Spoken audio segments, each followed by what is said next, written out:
computer. Well, I am John Morehead. I am the host of the MultiFaith Matters podcast, and my guest today is Phil Wyman, and this is another joint podcast. He'll be releasing this on the Wild Theology Podcast, and Phil is no stranger to folks, obviously, on Wild Theology or MultiFaith Matters if you've seen many of the episodes, but for those who somehow have been living under a rock and don't know who Phil is not only a good friend and colleague, but he's a former pastor at The Gathering in Salem. He's had a ministry out there in Which City for many years. He's gearing up to do some travel and spend some time in Wales, and we'll give Phil a chance to share a little bit about that after we have our conversation, and maybe even invite folks to get involved in supporting this exciting venture. So Phil, welcome back to the podcast. You know, I was thinking it's probably the people who are living under the rocks who know where we are, who we are. That could be. That could be. So Does that mean they're stoned? See what I did there? Yeah, you know, that's probably true too. Yeah, that could be. Being stoned might help appreciate what we're doing a little bit more. But today, Phil and I are going to talk about a topic that came on my radar in an increasing way recently. We're going to talk about liminality. And all God's people said, what in the world is liminality? A little background before Phil and I have this conversation. Recently, I did a podcast on, I wanted to do something on Halloween, and I thought it would be kind of cool rather than just do the usual historical, cultural kind of conversation. It's important. One of the things we Christians do is we often scapegoat and make some false claims about Satanists and pagans when it comes to Halloween. So I had a Satanist and pagan come on the program and said, what do you think about Christian perspectives on Halloween? And we were having this conversation. And I think it was, they asked me, you know, why do you enjoy the holiday so much? And as I was kind of reflecting in the moment in the conversation, I said, I really enjoy being in the liminal space.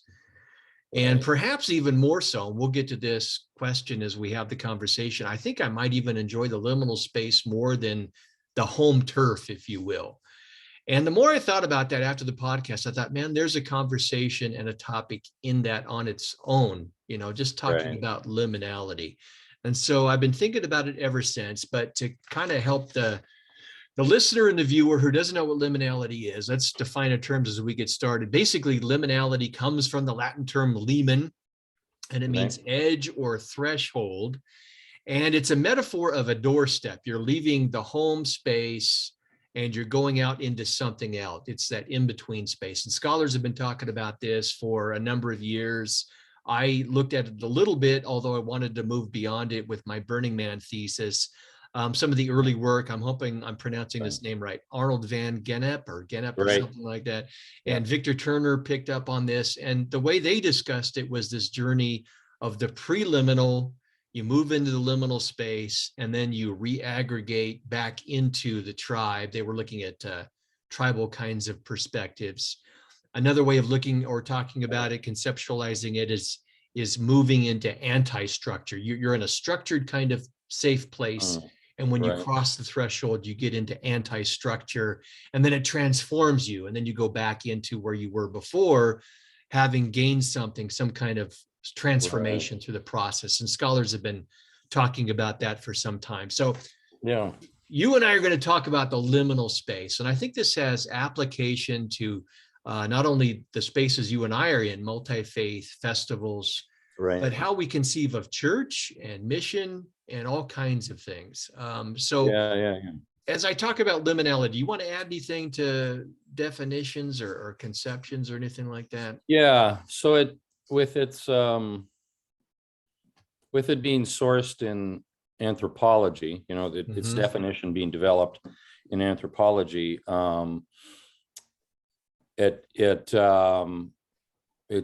it's rather interesting for me to look at it from that perspective, with I suppose both a looking at it as it has lessons for me, as well as I have some critiques of the way it's been perceived, or the way it's been presented to us. For Genep, it was the liminal was that space of transition. The place where we utilize the root word is in our word preliminary. Mm-hmm. That's so he had a categorization, Genep did, of the preliminary, the liminal, and then the post-liminal. Mm-hmm. And so the liminal was the space where you've left something and you're not quite defined yet. Right. And or at least you're not quite initiated if it's religious. Of course, he expanded it beyond the religious to social changes in society and cultures. It wasn't just a religious transition. And then post-liminally, now you have an initiation or a transformation into a new thing, right? And then when Turner comes along, he seems to give it, or at least this is one of the critiques, he gives the liminal space a positive category, that the transition is towards something better. That's kind of the way he's looking at it, because he's looking at religious transformation and people looking for something better. And that was critiqued. Agnes Horvath has done some interesting stuff along that, and she critiqued Turner, saying that he was looking at it in just a positive sense. And so I did tend to, like when I was writing Burning Religion, I didn't utilize the term because I found it tended to carry that dynamic of positive transformation, whereas I was looking at the liminal space as both potentially positive but potentially negative, and it was kind of a dangerous space, mm-hmm. right? And when I say dangerous, I mean even in a positive sense, because kind of like Mm-hmm. and like C.S. Lewis talking about what's the lion's name in The Lion, Witch, and the Wardrobe now? Aslan. Yeah, Aslan as an expression of Christ. Is he safe? It's the question, right? And he's not a tame lion. Right. He's not safe. So there's both danger, but he is good, right? And so I look at that liminal space as something that it's an adventurous and dangerous space, perhaps unlike Victor Turner's view of it. Oh, we're moving to a good thing, right? Right. Or at least that was one of the critiques about him. Whether that's fully true, I can't say. Having read his stuff, I'm not sure I've landed with that same critique, although that's what we've taken away from Turner, I think. Right. So, yeah, I look at this liminal space as a space of great adventure, especially for those of us who are missional in our thinking. That we come as Christians and followers of Jesus as it were, adventurers into these spaces that are misunderstood by the church. So, yeah, I think that's a important point to consider.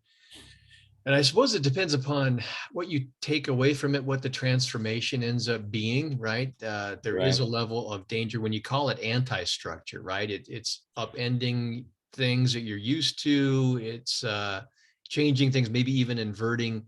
So, for example, when I did my Burning Man thesis, Burning Man is a festival that folks maybe hopefully are familiar with, out in Nevada, and Phil's been there for many years. I did my thesis on it, made a trip out there.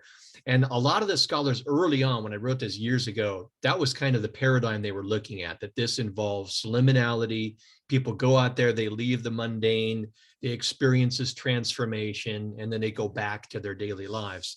Right. Now, what's interesting is for some people that can be a positive transformation. For some people, it can be a threatening kind of transformation, right? And so can the kind of context that you and I work and do ministry in multi-faith engagement. Many times Christians are afraid to go there because they don't want to get compromised. They don't want to get tempted by another worldview. They don't want to have their worldview compromised. So there is a danger and a challenge to entering into the liminal space. And I think we need to acknowledge that. But at the same time, aren't you and I saying that sometimes in the right way that there's value to going into the liminal if we open ourselves up to the possibility of positive transformation that can come through the challenge? Yeah, absolutely. I don't want to, on one hand, negate the danger of liminal space, but I don't think, in some sense, as Christians, we don't have an option but to enter some kind of liminal space. So for me, when I was processing this, when I was writing Burning Religion, I was talking about this in-between space that I described as having, it was an unnavigable space that we actually could not cross. And this is where we find all the struggles between right and left in politics, between religions that hate each other, between politics and religion, those different things that all battle against each other.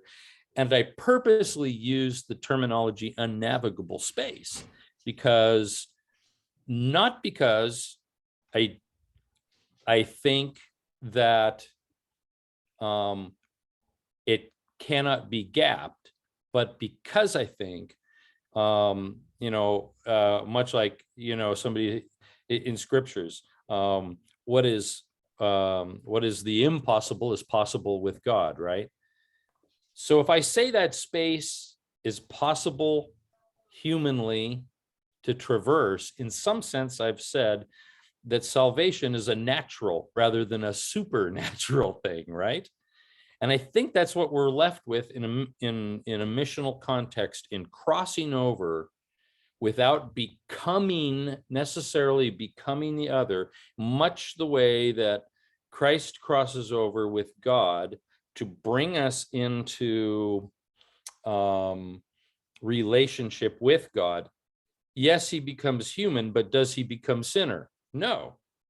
But he crosses over to the sinner, right? And it takes this miraculous transformation. If I say that gap is possible for us to traverse across, I've made it, for me, I feel like I'm making salvation itself a humanly possible thing. So I'm always looking for this, I'm treading this line of, we need to do it, but it's impossible. Because we need that salvific work of God to be the person who can stand there and in one sense become the other without fully becoming the other. We understand the other. We don't necessarily behave as the other. We don't necessarily fully embrace it. So we're stuck between the preliminary and the post-liminal, right? Right. We are in this middle space because that's, in a sense, I believe, where God lives. Well, I think, what do you think about this idea? I think ideally, in the past, scholars have talked about the liminal in terms of literally physically being in spaces with the other. Right. I think in the age of the internet, we need to also be thinking relationally and not just geographically, spatially. Right, so, right. For example, a podcast conversation with a Satanist or a Wiccan or what have you, or some, digital exchange in an ongoing way can be a form of a liminal relationship. What do you think about it? Yeah, absolutely. And of course, with the COVID season, we were forced into that kind of thing. Right. And some of us leaned into it because we're doing this work now. What else do we have? Right. So, absolutely. And I know there's some scholars that are working along those lines of, this liminal space and the internet. So, there's, in a sense, where we are anyway. And because our world has been made smaller or maybe our worlds have been made larger by the internet. Now we can, traverse this globe, like we're doing right now. You're sitting near Salt Lake and I'm sitting near Palm Springs, and and here we are discussing. Yeah, our ability to do that is pretty important, and it's transforming us. It's bringing us into that space between what we were and what we become. Yeah. Yeah. And to give folks examples of the kinds of liminal spaces that we work in, again, you've been in Salem, Massachusetts. You go to the UK frequently. You're reaching out to pagans, to festival goers. My liminal spaces have been with pagans in the past. More recently, I've had some conversations with members of the Satanic Temple, Right. Latter-day Saints, and so on. In those contexts, what kind of reactions have you had over the years to the liminal space? Has it always been positive, or have you had some more fearful moments, or what's that been like for you? Of course, it hasn't always been positive. So a lot of this was, it was started when I first became a Christian, which was 1980, and I was 21. And really quickly, I mean, within less than a year of being a Christian, I was involved with, at that time, some of the same groups you were involved with. It was like, Saints Alive and Ex-Mormons for Jesus, right? And for me, it was like, now I'm engaging these things that I'm most passionate about. I was raised in another religion, and now, I'm going to enter into engaging people with another religion. So it's funny to, we're both talking about dealing with Latter-day Saints, dealing with neo-pagans. I mean, we're going right and left, right? Right. Both politically, or at least typically that way. And so I spent a lot of time in Manti, Utah. And that was with the spectrum of the Mormon Church, from the Tongan community that would come down to the Manti pageant, to the polygamists who were living openly with their church in Manti, getting to know them. And in one of the first times I went there, I had the combination of we'd really like you to move here to somebody telling some story about me, and the people who were running the festival at Manti saying, if you do any more of that, we're going to arrest you. I was like, what?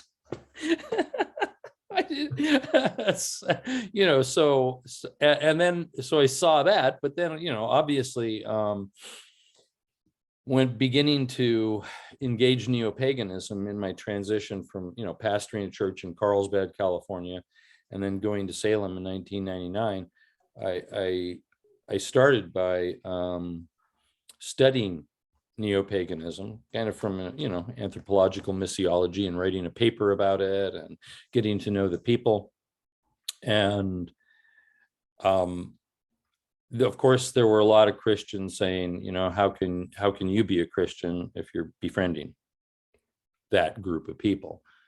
It all hit the fan when I moved to Salem, and about 6 years later, I'm being accused of being aberrant in my theology, and my own denomination simultaneously does two things. On one hand, they give me the largest grant for mission work, evangelistic and mission work that they'd given up until that point in time. And simultaneously, I get accused of being aberrant, and our church gets tossed out of the denomination.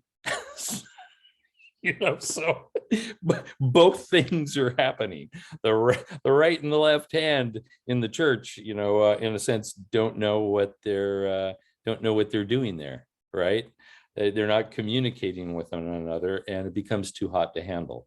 And that's where the Wall Street Journal story comes up, on Halloween Day. befriending witches still a problem in Salem, Massachusetts.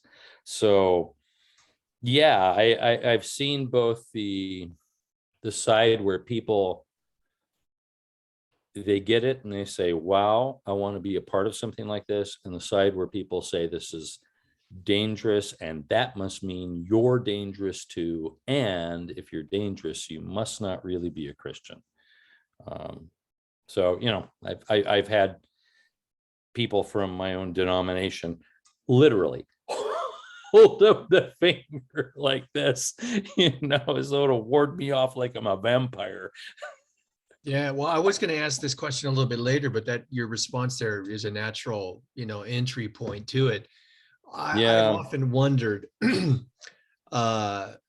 if some in our own tribe, if other Christians look at how much time we spend in the liminal space with people in other religious traditions that are threatening to their worldview and their sense of spiritual purity and fears over contamination and all of that, valid fears, but you can't let your fears overtake you. I wonder if there are times when they look at it. There's also one of the things I look at is monster theory, which is starting to move from looking at horror films into other disciplines. So, for example, philosophers of dehumanization are saying, are we monstricizing others, whether through race or religion or what have you? Are they looking at the monsters, if you will, of pagans and Satanists and Latter-day Saints, and moving from that concept of, well, these guys spend a lot of time in this liminal space with these people, maybe they're monsters too. And so are they monstricizing us? Are we viewed as problematic? And maybe even more so because we claim to be Christian, right? These other people aren't, but you spend so much time with them. Maybe they're wolves in the fold, wolves in sheep's clothing. So and sometimes I'll jokingly refer to myself, I'm not a wolf in sheep's clothing, I'm a sheep in wolf's clothing. I've inverted this whole thing. So I can walk into the spaces where the dangerous other, according to my tribe, born again Christians, doesn't view me as a threat. We view them as wolves. Well, to my Christian tribe, I better throw on my wolf coat. I think I remember seeing a Far Side cartoon with that, where there was a sheep with wolf clothing on walking into a group of wolves. And sometimes I feel like that, at least as I'm viewed by my own, right? And yeah, so that made me laugh so much I kind of lost your question there. The question really quickly is, do folks, if they monstricize, if you will, people in other religious traditions, if we spend so much time with them, is there a tendency to maybe look at us as monsters and maybe even more dangerous because we're in the Christian fold? Yeah. So when we moved to Salem, Massachusetts, back in '99, we spent a couple years with a small team of people that was going to come with us, and we would meet minimally once a month. As it got closer, we were meeting weekly and talking about the process of what it was to move into a place where neo-pagans were a cultural force. They weren't they're certainly not the majority of people in Salem, but they are a radically large minority with incredible influence.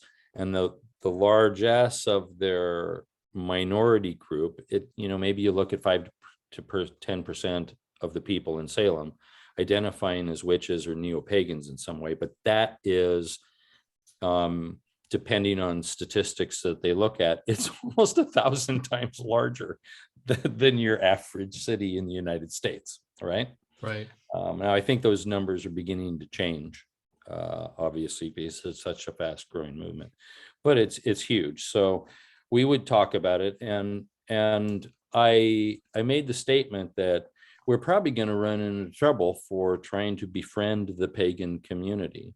And, I didn't realize how close to home it was going to be, but, I said, we need to beware. The biggest problem isn't going to come from the witches. It's going to come from the church, and I had no idea how close to home that was going to be.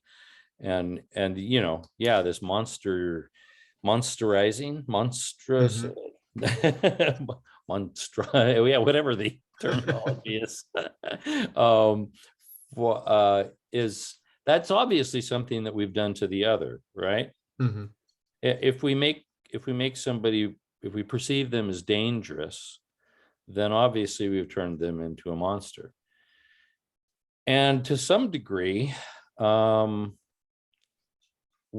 we're trying to befriend those people and build a bridge across to them, then we're standing in a battle zone. And, the rocks and the arrows and the gunshots, they're coming from both sides. And, and in a sense, we're dancing in this battle zone. And so it's rather a dangerous pace intellectually and emotionally. And if we look like a wolf to our own people, we're actually closer than that tribe they don't like. And then as they see us as the problem, we're the ones who are getting shot at, Right. Friendly fire because, they see us as dressed in the garb of the enemy. So, it must be, like the place of a spy who goes into the other side and his own people don't even know that he's a spy, right? Do we look like that to our own people? Right. In a very real sense, I'm not trying to be a spy. I'm just trying to be a friend. Right. But I'm perceived in that perspective. The other looks at me as a spy, and my own people don't recognize me as being one of them. Right. And the danger is coming from both sides, Yeah. Well, stuck in the middle with you, clowns to the left, and jokers to the right. Here I am. Yeah, I've been in the same spot. I mean, you have too. I mean, I remember when I was in seminary, I wanted to do some different stuff for class assignments. And I think it was in my missions course, we had to write a paper about engaging a group. And I didn't want to do Latter-day Saints. Everybody does that in Utah. And I had paganism on my radar as a research topic. And I had begun a series of online exchanges with a local heathenry group that met close by. And I said, hey, would you mind? I have this course assignment. I'm supposed to come and do participant observation like an anthropologist. Would you mind if I came to your next gathering? And they said, yeah. And I went there and we developed a relationship, and they invited me to a weekend retreat that they had on a Saturday and asked me to come up and just speak as a different kind of Christian, which I did. And I came back and I blogged about it. And this Christian who wrote his comment was brief, but it communicated exactly where he was coming from. He wrote "birds of a feather ... And there's that, yeah, you're going to a pagan gathering because we know really you're a pagan, right? So it's that whole thing of you spend so much time with monsters, man, I think you're a monster kind of a thing. So I think that dynamic can be problematic in multi-faith context with liminality. Yeah. And I found that it seems to be coming from two different angles, because I've been accused of, being that dangerous other, of course, more commonly by what we would call the fundamentalist Christian, right? And so I must be doctrinally a real problem. and so I've got to be enough of a heretic that I don't belong in the faith. But then there's like, from people who would be liberal in their theology, they have a cultural reference of which they're trying to defend the culture of the church. and I must not fit within that either, because that dangerous other is culturally dangerous. They don't look like our tribe and do things like we do. And that I found that I think in my relationship with some of the people in the UK, that tends to what happen in the Anglican Church. Some very liberal bishops or pastors of churches are, giving the cross fingers and, saying, stay away from me, despite the fact of not holding a conservative theology. So we're stuck in the middle, both culturally and theologically. And people are looking at us as dangerous. Well, I suppose it's better to be given the cross finger than just a finger. I mean, we got to look at it positively, right? In a sense, that's what they're doing. That's true. Yeah, it's a sacralized version of the finger, the secular finger. Absolutely, because they are ostracizing us, or saying that you don't deserve to be in this space. It's effectively the Christian finger, right? That's happening in that moment. Yeah. I think it's important to think about liminality in relation to another concept that we'll need to unpack a little bit for folks, and that's the bounded set and the centered set. Yeah. It's been discussed in missional circles, missional church, missiology. Very quickly, a bounded set is one that emphasizes the boundaries, who's in and who's out. Yeah. It has a center, but it puts the emphasis on the boundary. A centered set also has a boundary, but it's more interested in the defining center.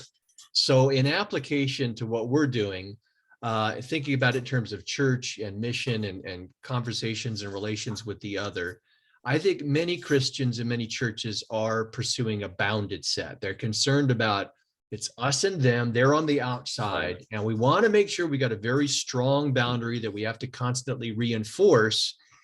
And when we relate to the other, it's more of an effort to pull them on our side of the boundary. It's an evangelistic raiding party, if you will. We'll go out and pull them, and once we absorb them and pull them into our worldview, that's the way it's supposed to be. Then there's the centered set that says, yeah, I'm concerned about boundaries too. Everybody has boundaries. However, I really want to emphasize the center, Christ. And the boundaries are porous, and it's more about where am I and the other person in relationship to each other and to the center. And I think you and I are more comfortable with the threshold going out and spending time in that liminal space, because we don't have that clearly that emphasis on the building the fences. Would you agree with that kind of connection? Yeah, and I just can't even imagine Jesus being a fence builder, right? I suppose I see it in that kind of incarnational context. Jesus became the other, and lived among us, and so for me, there's kind of without that being stated as such in the Bible, it's kind of like, go thou and do likewise. live like Jesus. And so that the idea of the bounded set, a church that has walled itself off, is, to me, it's establishing itself with, I suppose I would look at it, if I was going to be excessively critical, it feels like a dead religion, in the sense of it doesn't have the flow of life, because the walls are built and now it's just its own thing. It's kind of like a dam establishing a lake, and you can keep a lake clean, but it's the flow in and out that really does that. and I can't help but wonder, have we begun to look like the Salton Sea in California? The water all came in at one place. When they put up a dam at the Colorado River on the Arizona California border, it flooded the land, and now that's like the most poisonous place you can possibly imagine. They put up a resort very quickly, and people were water skiing in it, and it was the new place to go. This is like in the 50s, and then pretty soon you have the salt levels rising and a poisoning of the water by fertilization and other things occurring, and now you go by and it's ghost towns on the edge of the Salton Sea. And the question is, if we put up walls, in a sense that we put up dams, that rather than being poisoned by the outsider, do we become internally poisoned with our biases and our feelings about those who are outside? The bounded set, within creating those kind of boundaries in Christianity, I tend to look at it that way. We potentially are poisoning ourselves like the Salton Sea. Yeah, and I think it's not just churches, it's, individual Christians as well. I think the assumption is the bounded set is the way you go about it. How many Right. times have we heard, well, invite people to church, right? We don't go meet them where they are. We don't enter their life spaces. It's bring them into the home turf. That's where all the really important stuff happens. That's where their transformation is going to happen. Never mind the need for our transformation and being open and entering into others. So I think that bounded set's kind of the perceived modus operandi. Right. Yeah. And I never identified with that. Yeah. When I became a Christian, I was doing any crazy thing to take it out. I remember one time I'm a brand new Christian. This guy walks up to me and he says, Did you ever go street witnessing? I'm like, what? What's that? He says, well, it's like when you go out in the streets and, talk to people about Jesus. And I'm like, I'd probably been a Christian a couple months. I'm like, wow, that sounds really exciting. Okay. So I grab a pile of friends and we go out onto Hill Street. That's what it was called at the time. It's now Coast Highway in Oceanside, California. And every weekend they'd release all the Marines, in a sense. And it was just packed, wall to wall Marines walking around. I say, let's go out to Hill Street, and they were like, somebody was bringing hookers from LA and San Diego into Oceanside on the weekends because there were so many Marines. Right. And so we'd be wandering around just talking to people about Jesus, and it was to the Marines and to the hookers. And, and so what happened at that point was, I dragged about 6 or 7 friends that I worked with, that I went to church with, and, out onto Hill Street. They lasted about, a couple of months, maybe, coming on and off. I think I did that for 2 years, almost 2 years, at least a year and a half, every single weekend, like Friday and Saturday nights. And the payday weekends, was like crazy. It was just wall to wall Marine Corps until, Camp Pendleton finally said, sorry, Hill Street is off limits on the weekends. So yeah, for me, it was, how do we get the go back in the gospel, right? Right. Like, whatever we create, instead of the gospel, it's the stopsel.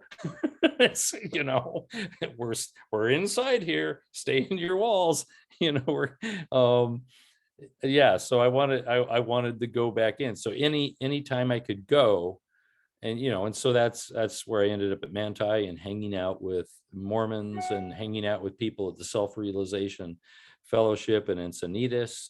These were places I wanted to be. That for me was trying to break down that barrier of, I wouldn't have looked at it back then as a bounded set, but I was frustrated by the fact that we weren't engaging a world around us. Let's get out of here, guys. Yeah, yeah. I suppose that could have moved toward, becoming one of those crazy street preachers that now accuse me of being a heretic. Right. Because in a sense they were even identifying with me back then, because I have to say, in as much as they're very fundamentalist and oftentimes antagonistic to the world around them, at least they know there's a go in the word gospel, right? Right. They're at least going outside of themselves, which a lot of the church isn't doing. So, I, on one hand, both identify with them and then go, oh boy, that's not me. Yeah. Sorry, guys, that thing over there, no, that's not me. Yeah. Well, I don't know if I sent you the questions ahead of time, but I also think it's because you and I just kind of flowed together well in conversation and ministry. But let's unpack. I love what you said there at the end, right? It depends upon, it's not like Christians aren't going into liminal spaces. We may prefer the bounded set, but they do go into liminal spaces. However, the question is, how do we use those liminal spaces? And there are, I mentioned the term evangelistic raiding parties. Sometimes we do that. We go out into the spaces of others, like Manti, which for those who've been keeping tabs on what the Latter-day Saints are doing, the current president and prophet has made the decision there will be no more such pageants, which is fascinating in Mormon studies, because that was an important part of what their culture was all about. But that used to be a part of what they would do. So, and there's also a general conference twice a year, and you'll also find the so-called street preachers out there. Right. And they view what they do as a form of evangelism. To me, it's more like apologetic denunciation kind of thing, very judgment oriented, very confrontational and in your face. And I would not consider that a good Christian way of going about drawing upon the liminal space. Your thoughts, Phil, on that? Yeah. On one hand, I have to, I suppose, feel the tension of the street preacher who's wondering, where is the repentance in today's gospel? I sometimes feel that when I'm watching I don't know, Christianity on TV. Right. Yeah. I want to go there with my signs.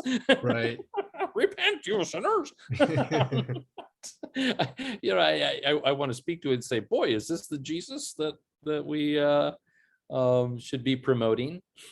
But then the same thing happens on the opposite side, where they're out with their signs, repent, you sinners, and they're speaking to the other, right? The person who's not a Christian, the which it would be in the big O other, the person that's radically different than me. Right. And somewhere there's something in between that looks like Jesus, where we love and befriend, and yet are willing to say, do you think that's the way to go? As well as being open to a critique to my own religion. For me, that's been pretty important. I could get a lot of trouble for this, and I do get a lot of trouble for it, to say that I've learned a lot from neo-pagans, and I learned a lot from Mormons about weaknesses of my own tribe and things that they did better. Does that mean I'm going to have a doctrinal transformation that will, make me believe that I'm going to have my own planet and many wives someday? No. Or that I'm going to start practicing neo-pagan magic with the corresponding elements and get my smells and bells and whistles by force of will, trying to change something, and transform my concept of prayer through that. No, it doesn't mean any of those things, but there are fundamental issues of how people gather together and how they treat one another that they critique about my church. And I just got to look at them and go, dang, you're right. I want to present a different kind of Christianity. So I spend a lot of time, making the apology the new apologetics. That's by saying, I'm sorry. Yeah, that's us, but not my version of us. Yeah. So, I have to admit, and when I do that, I find that others do that as well. That's where some of the pagans go, we got some messy things in our own tribe as well, and and now an open dialogue begins to occur. Mike Steigel, who used to be the president of the Pagan Federation, good friend of mine. I stay with him, Mike. When I'm over there in the UK, I stay with him and Julie, and we've spent a lot of years talking about, we're messed up, and he'd go, we're messed up too. and that's such an important place to come. If I can't, and I think that's part of the breaking out of the bounded set. When I step out and I go, look at my tribe, we're a mess, aren't we? And I own it. Then the other can say, oh, yeah, we see that. And they start to open up and go, sometimes we're a mess too. Well, now we have dialogue about the real things of life. And we've crossed over the place that, you and I have talked about the usage of the word multi-faith versus interfaith. Right. Because sometimes interfaith is, let's only talk about the good things together. Right. And multi-faith is saying, no, let's talk about the problems we all have. But if I'm going to talk about the problems, I start with me. Look at my tribe, me and my tribe, we're a mess. So, I think it's important to keep in mind, you've touched on some of that there, that if liminality has the promise for transformation, it's not just, we're so used to as Christians, we've got something value to bring. We're going to transform the other by their reception of the message of the gospel, which is important. However, we're saying that through liminality, we can also be transformed if we hear from the other. Is that what you're saying? Oh boy. Yeah. Well, and I have to let that person know that they've had something valuable to offer me. Right. I got to say, hey, that was amazing. I wish my tribe would learn from that. Right. So, and typically that radical, that big O other, whether it's neo-pagans or, it could be something like goth culture or, I mean, there's all kinds of, sometimes gypsy culture and when I use the word gypsy, I need to be careful. In the US, the Roma don't like the term. On the other hand, Billy Welch, the Shara Ram of the Appleby Horse Fair in the UK, utilizes the term gypsy. And, so because that's a group I know a little more about, I use it because they use it. There are Christians among them, but even their Christians are treated as the radical other by the society around them because they're nomadic people. And that's not understood in what has been called the settled bias of, our culture that understands things in terms of ownership and having, a landed home. There's, those boundaries are right, are killing us. Yeah, and I think again, it's where that whole monstrous thing can get in the way, because we perceive some groups as so monstrous, maybe even the embodiment of spiritual evil, that we can't learn anything from them. And there are certain, especially for evangelicals, there are certain religious groups that are boogeymen for us, that are, we're fearful in general, but there's some groups that really push our buttons. And one of those are Satanists. And I can say, in all honesty, that I have learned some important lessons from looking at the Satanic Temple. As much as they are very good at pushing Christian buttons, they're also very good at challenging Christian privilege in the public square, not only through legal action, but through the kind of performance display that they do, which is kind of interesting. And so on the one hand, I'm not saying that I want to become a member of the Satanic Temple, but on the other hand, I can say that I think some of what they're doing has value, and we as Christians can learn from it if we bring the right mindset to it. And I think being in that liminal space with them can be transformative in a positive way. And you're talking specifically about the Satanic Temple that was in Salem. It's headquartered in Salem, yes. Which is a fairly new group, and so they're an interesting, I suppose, analogy to the to the person who would be missional and stand in a space between the church and the big O other. Because when they came into Salem, and it's still very much the case today, when they came into Salem, the witches and neo-pagans were like, wow, get these people out of here. And they were going, that's not us. Right. They don't represent us. And in a very real way, they don't. There's, Satanism and neo-paganism don't have a common thread, really, for their beginning points. And if anything, Satanism is a kickback against Christianity, an inversion of it, as opposed to something other based out of ancient paganism. But yeah, I watched that. The Christians didn't like them. The witches didn't like them. Yeah. and so they had a rather difficult time making any friends in Salem, and it really hasn't changed significantly at this point in time. But you can find them out on the streets with the table, in October when all the crowds are coming, to talk to people about the Satanic Temple and their view.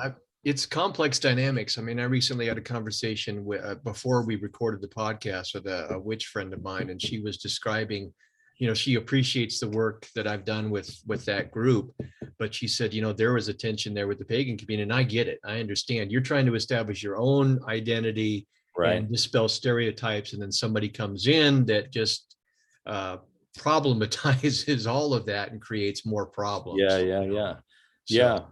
And when anthropologists are identifying them within a neo-pagan kind of a construct, then for the witch, they're the equivalent of our Westboro Baptist Church or something like that, right?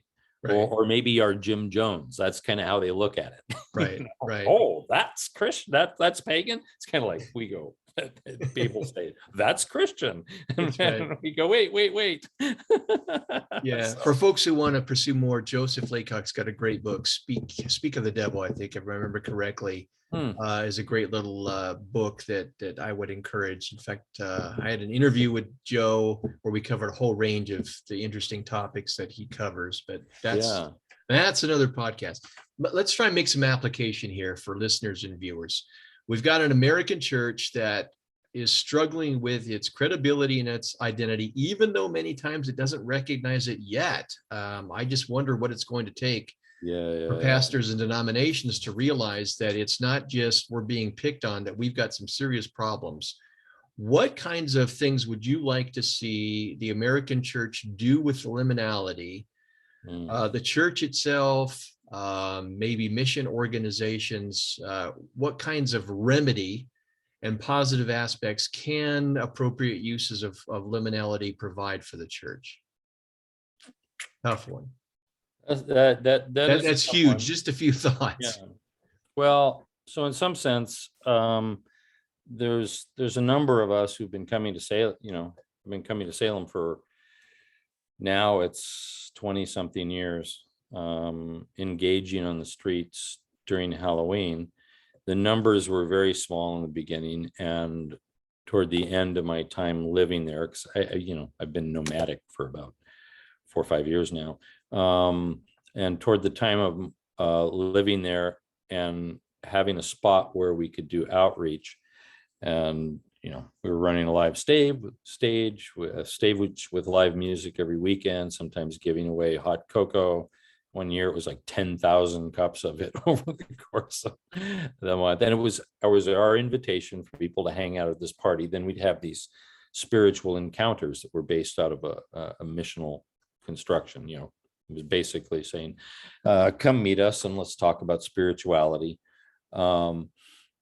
We had somewhere around 250 people coming through the month doing that. That went on for years.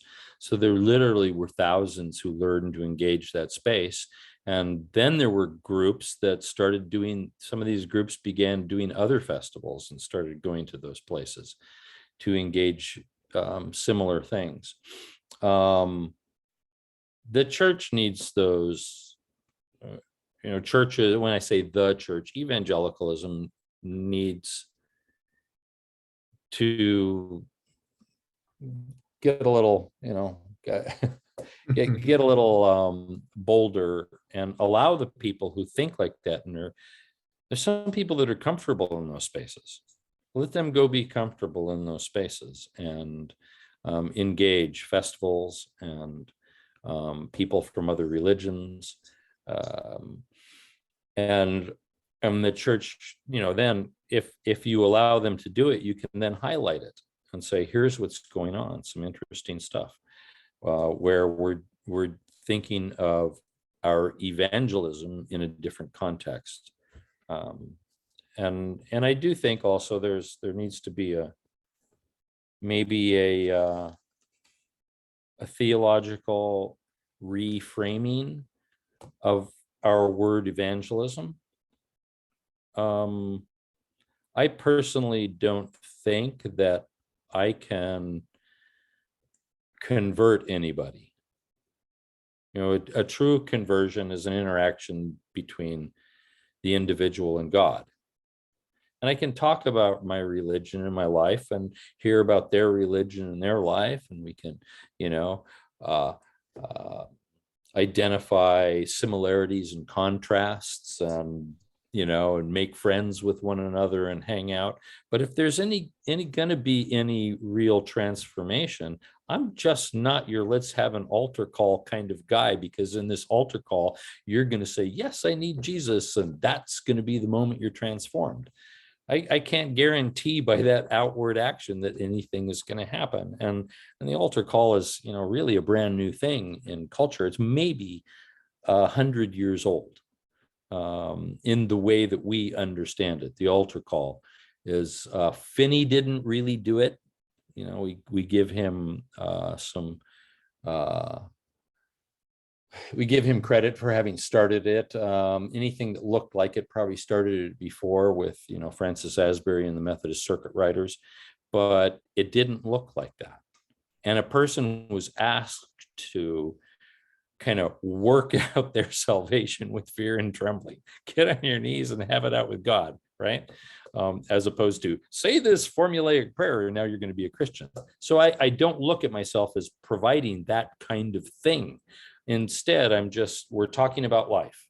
And if we can reformulate our view of evangelism as something that's not, okay, I'm going to grab you out of the fires of hell and drag you over to my side right now.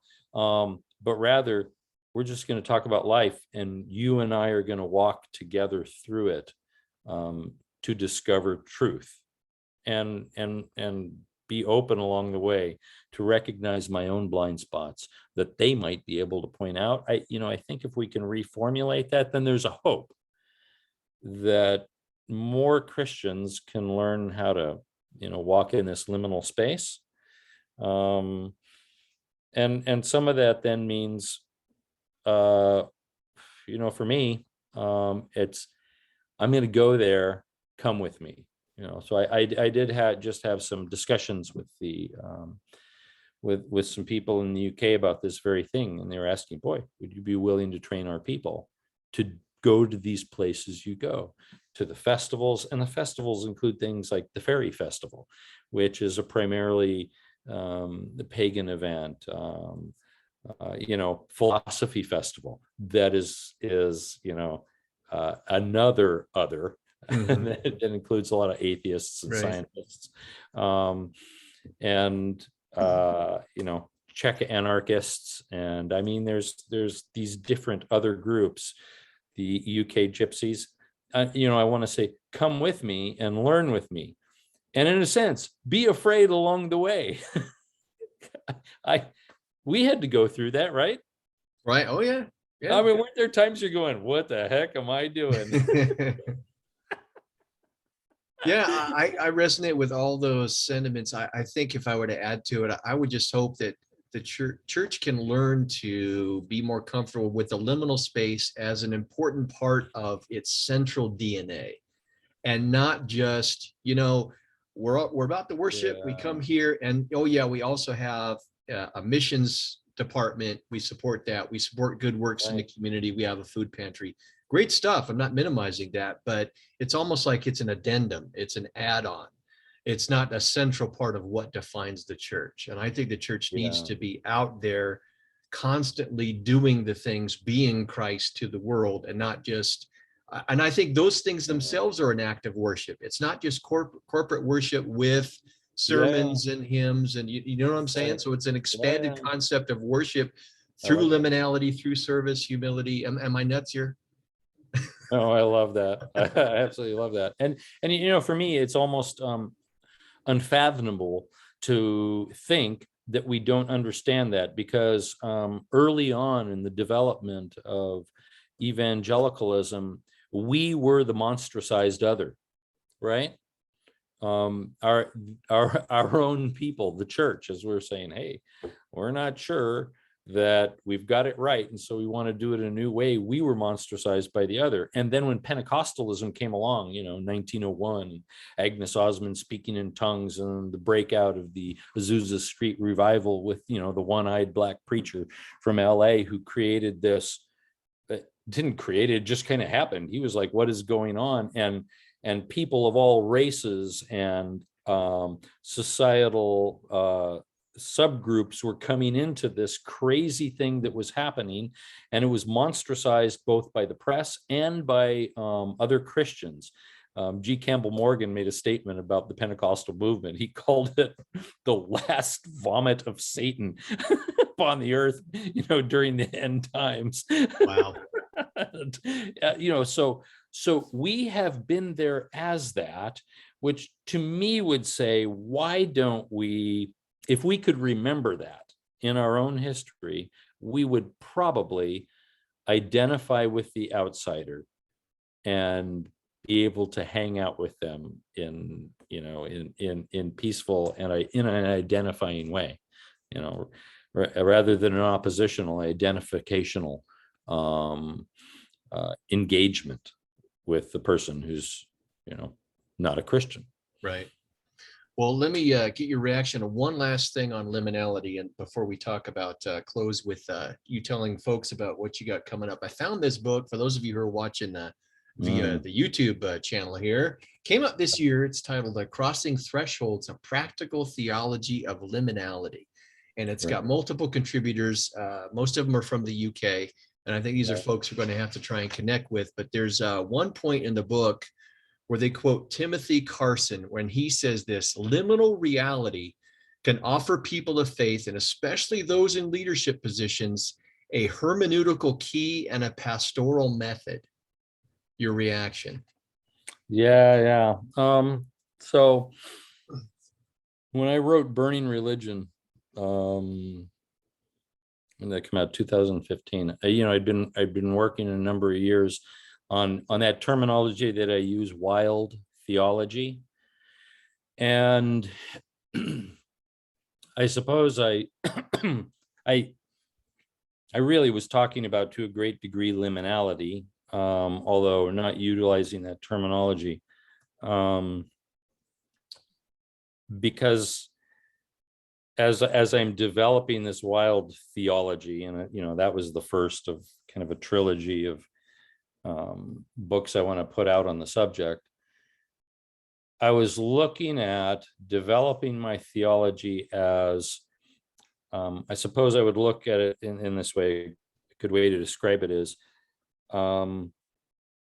Calvinism tends to view the development of theology from a construction of who is God, and in that dynamically radical otherness of God, we've created, our 5 points of Calvinism. Humanity in contrast is in total depravity and is totally other than God and cannot relate in any way whatsoever. And then you've got your unconditional election. He just decides who and chooses. And then the limited atonement. Christ only died for a certain number of people, and those are the ones who will be saved. And the irresistible grace. Can't resist his grace. You're going to be saved if he's chosen you, and the perseverance of saints. You'll run along with it. And then your 5 points of what were later attributed to Arminius, though he didn't, kind of like Calvin, he didn't lay out any 5 points. But then the construct was different. You had free will, and everything was in direct opposition to it. One was built from the construct of we're going to look at the radical holy otherness of God, and one was built from looking at humanity and, this is how we think God deals with man. So it's kind of like looking at theology from both sides, and so my wild theology is really built out of, I suppose, a bit like the Orthodox Church, the space in between, this space of unknown, the liminal space is where the wildness comes from. And in a sense, I kind of look at my theology as developing out of there. It's in my experience of the middle. So that very thing, when he's saying in the liminal space, we'll find things that will help the church.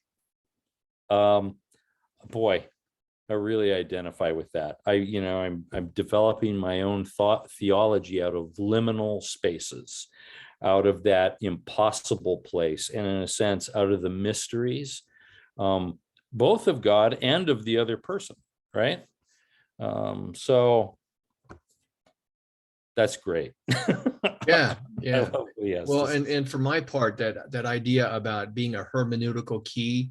I haven't read the book cover to cover, but I have thumbed through good portions of it. They primarily are looking at how we can approach scripture, which is a natural place for hermeneutics. However, right, I think it's a hermeneutical key, not only for how we interpret scripture, how we interpret the other, how we interpret church, ourselves. It can have a lot of possibilities. So I don't think you and I can say enough about the importance of this idea of the practical. I always found it interesting that there is a sub-discipline called practical theology. Right? If it's not practical, it doesn't seem to be real valuable. But right. Yeah.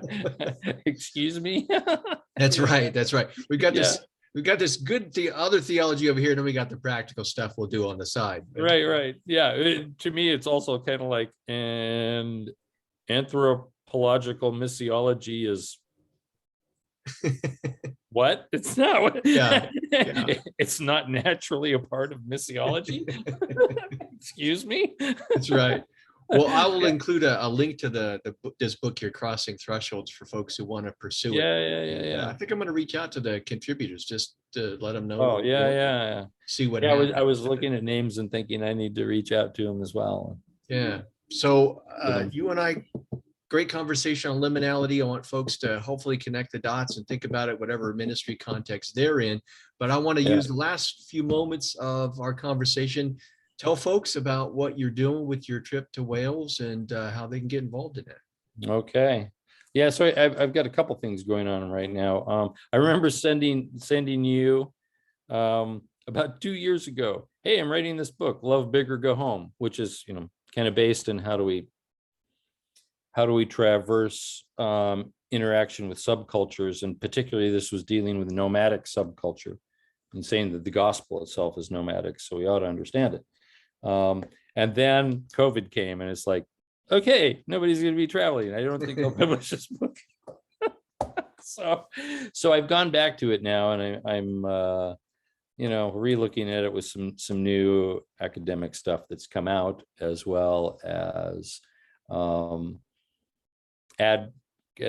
creating a chronological story of my travels in, Priscilla the motorhome,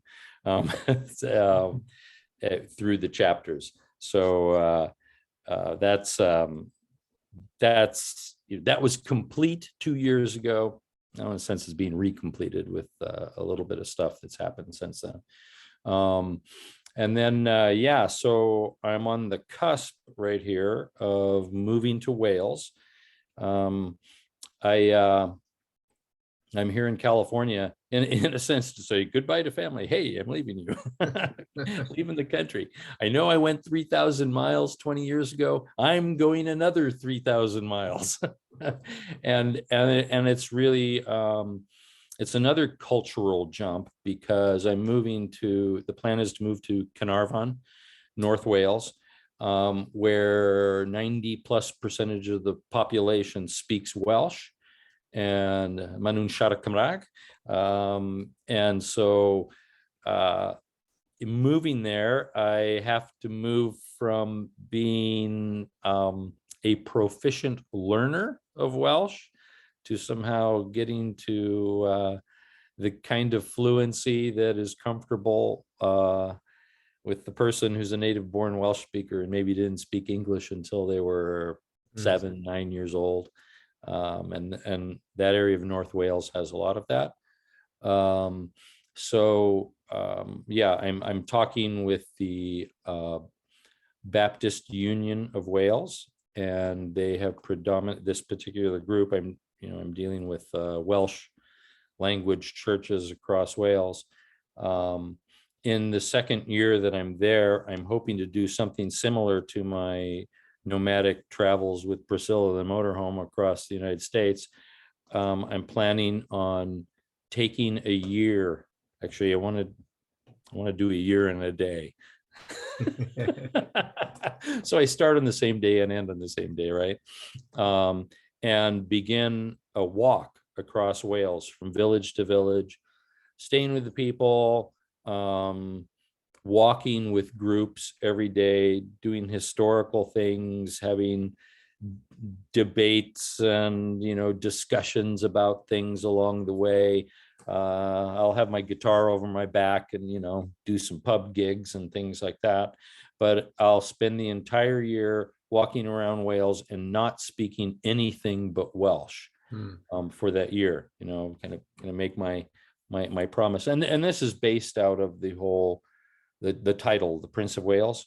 For a lot of people don't actually realize that the title Prince of Wales really these days doesn't have any connection to Wales. It's somebody who's in line for the crown right now. Charles has the title Prince of Wales, which he was inducted as the Prince of Wales at Carnarvon Castle, where I'm moving in 1968, I believe it was, and it was met with some protests.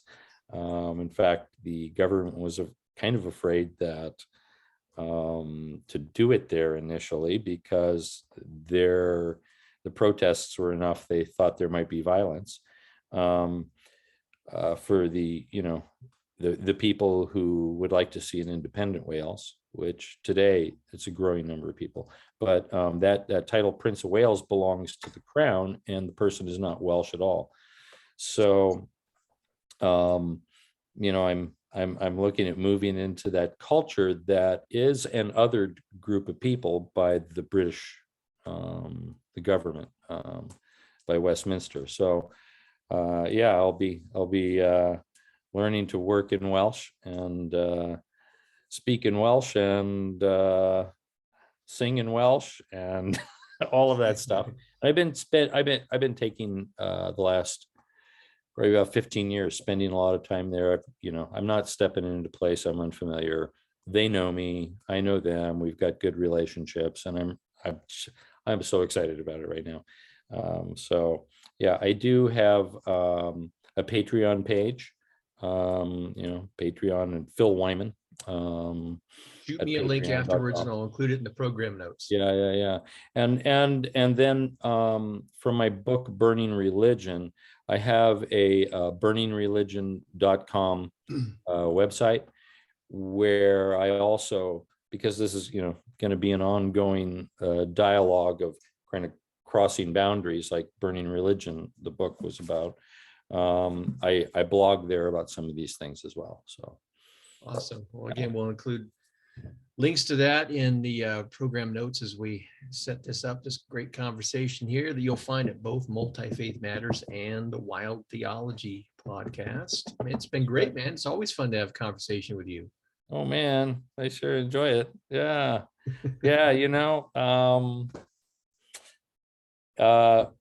We need to be closer than we are. It's a good thing we have Zoom.